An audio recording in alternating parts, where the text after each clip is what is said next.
What's up, everybody? Welcome to another episode of the OC Podcast. We're talking about Nicki Minaj today, and before we get started, make sure to hit that like button and subscribe to the channel if you want to be notified on all our new episodes. Entertainment news. Connor, tell them what's going on here with Nicki Minaj. All right, so recently Nicki Minaj had to pay out $450,000 after a court ruling was made over a copyright infringement lawsuit brought to her by Tracy Chapman. Chapman sued Nicki Minaj in October 2018 for sampling her song Baby Can I Hold You. Now, really the backstory of this, it starts with Tracy Chapman. Tracy Chapman is very well known and outspoken when it comes to her beliefs on what her music should be used for. And she has always said that she is very much against it being used to be sampled for hip hop songs. Now, you can have whatever opinion you want about it, but that is something that she has always said. The Tracy Chapman song is like a beautiful acoustic guitar ballad. And then you have Nicki Minaj, who we all know is like a pop. Heavy bass, trap sound. We have vastly different production styles. However, the court had ruled that Nicki Minaj used the same exact melody and the same exact lyrics, which I'm assuming is for all of the verses, the chorus, the hook, the everything. When Tracy Chapman records the song and writes the song, she owns the entire song. So if she wants it to remain as a acoustic ballad, she has every right to do so. So the lawsuit here, $450,000 that Minaj has to pay to Tracy Chapman. By the way, I thought it was kind of funny that the Minaj song is titled Sorry. Yeah. Isn't that kind of goofy? That's very ironic.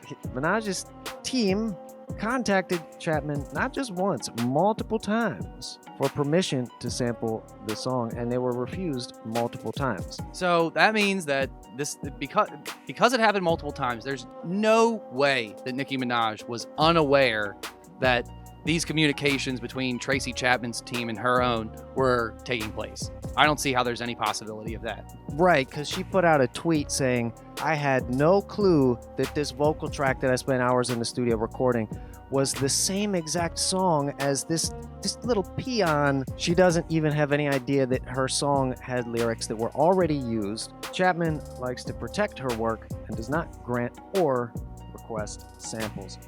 I guess, Nicki Minaj and her army of 50 producers they just picked the wrong song to sample here, right?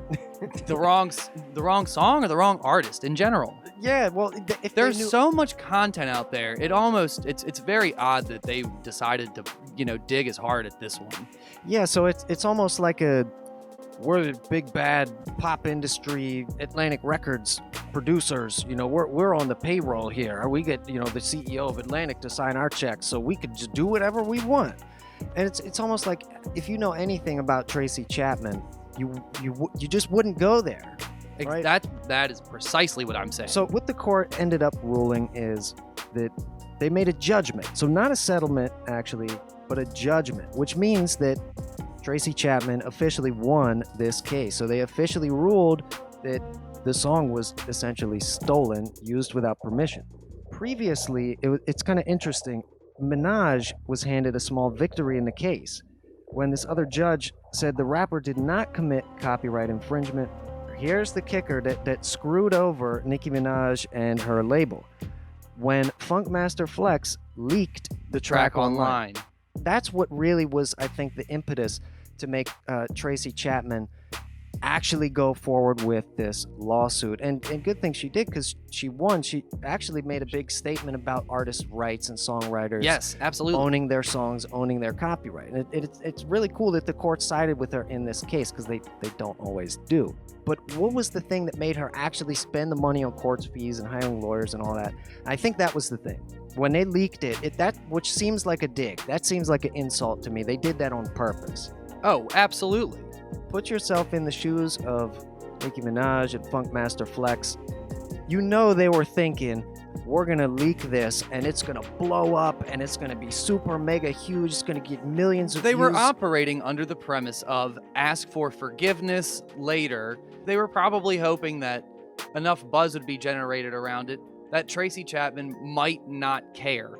But that just goes to show that you don't know Tracy Chapman very well, and you definitely don't know her well enough to not take the hint when she's refused you multiple times on this. Like, she had to know what would occur. Yeah, it's like they were trying to kind of buy her off, it seems. It's just these guys at these labels are all gangsters. It's a huge cop-out. You know. So, what's your take on this whole story here? This was a classic case of arrogance on Nicki Minaj's part. I think she knew 100% what she was doing the entire time. And, you know, when we were looking at the videos, of course, the only thing that we could really get a basis for, because all the Nicki Minaj ones, there's no audio for them anymore. But for the Tracy Chapman videos that we watched in correspondence with that, there was all these comments from Nicki Minaj fans who did accurately point out that they were only there because they were Nicki Minaj fans and they were looking into this stuff. And a bunch of them were happy that they discovered Tracy Chapman as a result. And I don't think that is any excuse whatsoever. That doesn't excuse Nicki Minaj just because she got Tracy Chapman more likes on YouTube. Tracy Chapman probably is not the kind of person that cares about how many likes she gets on YouTube at this point in her life. Certainly not at this point in time in her career. She's got nothing else that she needs to gain or earn from her fame. She's achieved everything that she's needed to, and she really doesn't need somebody like Nicki Minaj using her material for, I mean, the message of Nicki Minaj's music and the message of Tracy Chapman's music are not in the same ballpark. I do not think that they are on the same tier in that regard, and I think Nicki Minaj was well aware of that, and she did something blatantly disrespectful. Well, I think that if it was something like that, you know, Tracy Chapman would have said something about that. I feel like if it was about her style and something personal with Nicki, her branding or her genre or anything, it just seemed to me like Tracy Chapman was like, I don't let anybody do it, so I'm not going to let Don't Nicki think I'm Minaj making an do exception for you. Yeah. Just to show a little bit of nuance here, because whenever I see these lawsuits, every time I see a big one, I want to do a video about it, and it just annoys me because it's always like these two rich people like trying to get more rich off of the other guy's lack of richness, and it's all like just celebrity mumbo jumbo to me. It's a little bit much. And then this to me says, well, if a major artist does this, you can sue them and you can get away with it, and you can end up with a big settlement. But guess what? If you're not already a multi-platinum hit song selling artist like Tracy Chapman, you're not going to win in court. So this kind of gives false hope, I think, to the little guys like us. I don't think the little independent musicians have the same shot at that. Not at all. If you get your business right, you do your publishing right, you sign up with ASCAP, link in your bank accounts, put in your personal details, you will be protected. The court system will do what it can to back you up. But the music industry and these big celebrities steal music from young guys and inexperienced guys all the time who have no recourse. So I guess I have mixed feelings about this. She won because Nicki Minaj was dumb enough to record the entire song, lyrics, melody, completely unchanged. Yeah. And then have the stupidity to go on Twitter and say, I had no idea it was this person that wrote the song. So, yeah. And then she got egg on her face like a dungeon dragon. Yes, like a dungeon dragon. Rah. There was a lot of rumors going around that Atlantic Records really wanted to take down Nicki Minaj, like really kind of just snowball her career downward so that they could develop their own artist that kind of had a very similar motif to Minaj and then profit from her after Minaj fell out of the limelight. Now, of course, that kind of rumor has pretty much 100% been dispelled for two reasons. A, because the more that you read into the facts of what actually turned into the full court case, you see how much of a personal investment Tracy Chapman really did have in this case. And also, Atlantic Records ended up getting lucky in their own right because they just happened to stumble upon Cardi B. That was just a completely separate thing that coincidentally smiled upon Atlantic Records.